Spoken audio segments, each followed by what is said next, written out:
Hello everyone and welcome to Porsche's 2021 Taycan 4S. Now I have been able to test out a multitude of hybridized and pure EVs in the past, but Porsche's Taycan, their first all-electric vehicle, is very different in terms of attitude and execution from any other electric vehicle or anything that's been electrified that I've tested out in the past, and there's a few very critical reasons why that is. But before we even get onto the road, I want to quickly say that this vehicle has the Performance Battery Plus option. So for an additional $6,360 Canadian, you get a larger battery pack, going from the standard 79 kilowatt hours to 93 kilowatt hours. The power is increased and the torque and the range. So with the standard battery, it's 320 kilometers according to Natural Resources Canada.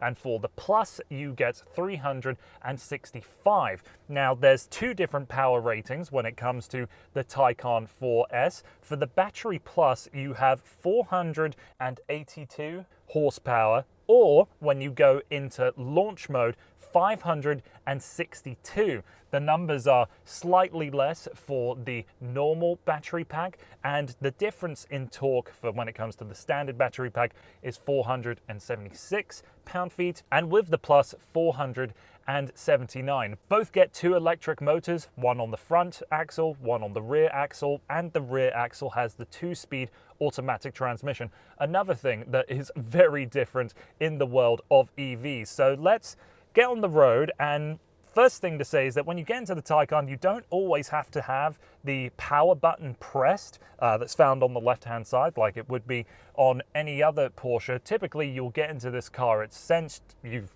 opened the door and you've sat down and you put on your seatbelt, and you can just hit down on this funny little toggle switch that looks a lot like a beard trimmer, which is something I should have done perhaps before this review. But anyways, let's get onto the road. So as I said, the attitude of the Taycan is quite different to any other EV, because one of the biggest criticisms towards the Taycan when it first launched with the Turbo and Turbo S variants, and then also with the 4S, is that the range, or the claimed figure of range, isn't quite as impressive as one may hope from a battery pack this size. And a vehicle at this price point, the equivalent Teslas can offer a lot more range than what the Taycan can. But with this vehicle, it really doesn't have the attitude of trying to be as hyper-focused on efficiency and range capability. So you have to also change your attitude to get into this vehicle and appreciate it for what it can do. So what do I mean by that? Well, outside of a dedicated range mode, there isn't really too much that you can do in the Taycan to really maximize efficiency or bring power back into the battery pack. For example, any hybrid or any EV uses regenerative brakes as a way to feed a little bit of electricity back into the battery pack. And you do have that system here in the Porsche, but it isn't regenerative brakes. Instead, Porsche calls it recuperation, and it's just a little button found here on the steering wheel. The reason why Porsche didn't go with something as powerful as the regenerative braking system you'd see in a normal hybrid or EV is because it's very, very hard or even impossible to get a very consistent brake feedback feel if you use two forms of braking systems that have to be in balance of one another. So the brake feel, no matter what speed you're going or what kind of pressure you're putting on the pedal, is exactly the same. And for any Porsche driving experience, if we were talking about any other vehicle they make, that's a very important thing. So that is something that had to happen here in the Taycan. So outside of the recuperation button, which only very barely puts a little bit of energy back into the battery pack, it does very much feel like a normal Porsche. The steering is beautiful. The adaptive ride and air suspension that's standard with the 4S is just effortless. I think it's even better than the Panamera GTS that I tested out a couple weeks ago. So smooth in commuter, day-to-day traffic. The Taycan really does have a lot of presence on the road, and one of the reasons for that is that it is quite a large vehicle externally, but the interior dimensions aren't that big. It looks like a mid-sized sedan, but on the inside it's definitely of compact proportions. Is that a problem for people sitting up front? I honestly don't think so. I've got plenty of headroom given that we have the glass roof option selected here in this Taycan for us. I've got plenty of footroom here in the door cards, plenty of space for some big water bottles. You have an empty cavity underneath one of the main touch points here in the Taycan where you could easily throw a handbag or something like that. Let's try and be quick with the interior of the Taycan, because you do have to also change your expectations a little bit for what you would get in the standard interior setup over an equivalently priced Panamera or Cayenne, something like that. Because even though we have some beautiful leather here on the steering wheel and on the seats, the rest of the cabin for the Taycan is largely soft touch malleable plastics. Saying that, they're some of the best soft touch plastics I've ever experienced in any car ever, but you would think at a vehicle at this price point there would be more leather as standard. Of course, you can always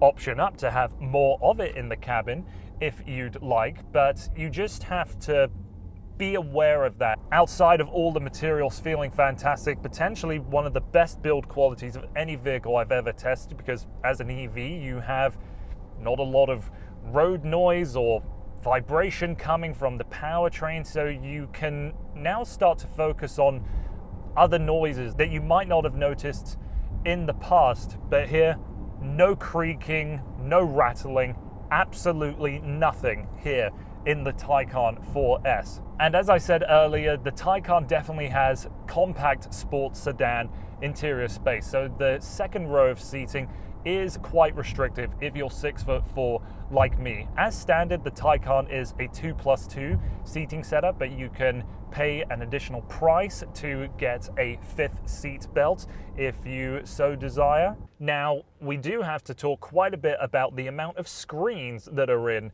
this Taycan, because we have the digital instrument cluster that's cowless, doesn't need to worry about the sun bearing down on it. It's so bright and crisp and visible at all points in the day. There's a little bit of customization to that and some buttons around the outside, and I quite like that there's sort of an open cavity behind where you can rest your hand and then select on whatever option you hope to select. That's a good piece of design. But now let's move over to the main screens, where this first vertically mounted screen is where the Apple CarPlay comes up. This is where you alter all the car's settings and all the other little bits and bobs.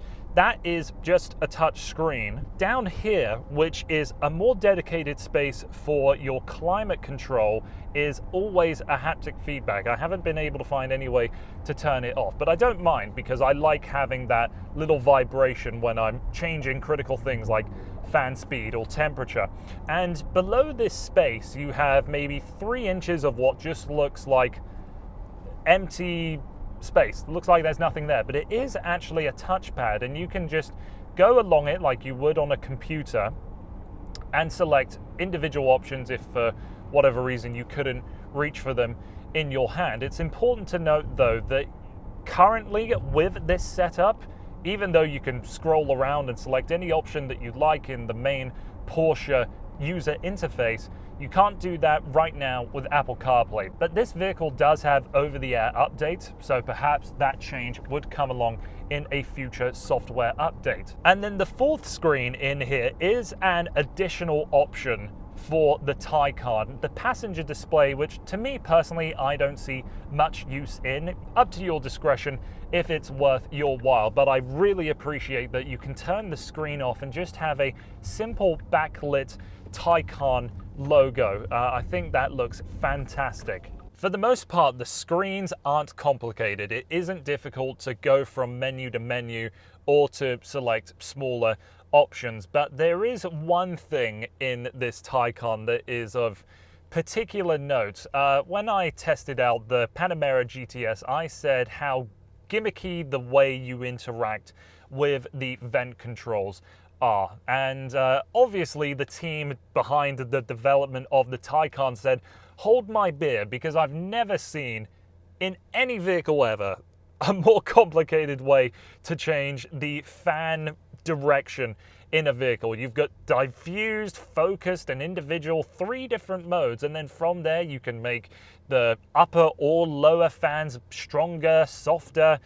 It's just hilarious amounts of unnecessary complication, but it's nice that where you set it, it will stay there no matter how many times you get in and out of the vehicle. So if you've got a fan location that, you know, points it directly to your face, exactly where you want it, then maybe you'd never touch that system again. So how much of a wasted development in resource that might be for Porsche, I've got no idea. But at the end of the day, you just can't be a little knob where the response is instant. It's been that way in cars for God knows how long, and you can just get on with life. All right, so we've spoken a little bit about what the EV characteristics of this Taycan are like and what the interior is like, but critically, with any Porsche really, you want to know what it's like to drive. And as I said, in commuting, it is potentially one of the best vehicles I have ever tested out. I think EVs make a lot of sense for anybody that has a very predictable day-to-day driving experience. You know how many miles you're going to do to get to work in the morning, how many to get back, you need to pick the kids up at school, anything like that. All of that, I think, makes a lot of sense for a vehicle like this. But if you want to be a little bit leery and select something like Sport Plus mode, then you can do the typical things that EVs are so good for, just instant acceleration, like so.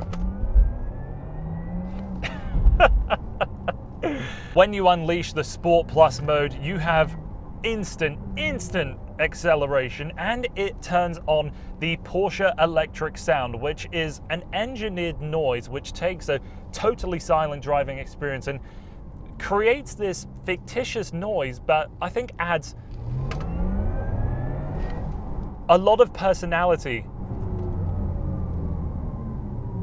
to the Taycan. It isn't loud. It's, you know, any 4-cylinder or 6-cylinder engine would be louder than this, but to have a little bit of audible reward every time that you push on the throttle and every time that you slow down,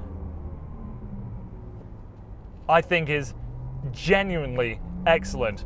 Now, talking about the speed, I mean, electric cars, you can get away with some things that I don't think you could get away with in a normal internal combustion engine vehicle. And I've just spent the past week living with Honda's CB1000R, a 143 horsepower superbike, basically. And this is a Porsche sedan that weighs just under 5,000 pounds, and it has the same responsiveness, maybe even better responsiveness, and the ability to just get yourself that gap in traffic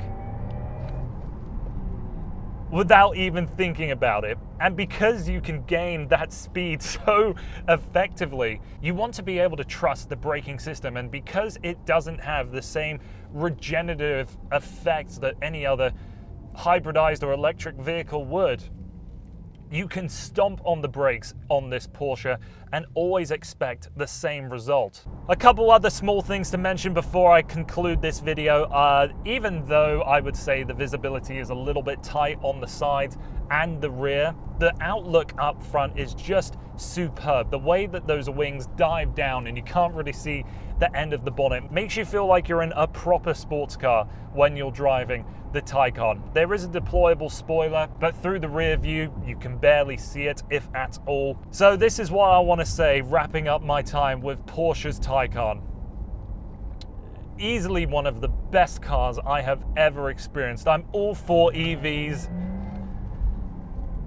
because they're the kind of vehicle I would hope to have in my garage in the near future. But to know that the fun isn't specifically lost in EVs, it's just the way they're being developed by other manufacturers, Not only has the Taycan given me a lot of hope towards the future of having fun electric vehicles, it's given me perhaps one of the best living experiences with a vehicle I've ever had. So thank you very much for taking the time to watching this video, and I hope to see you again on the channel soon.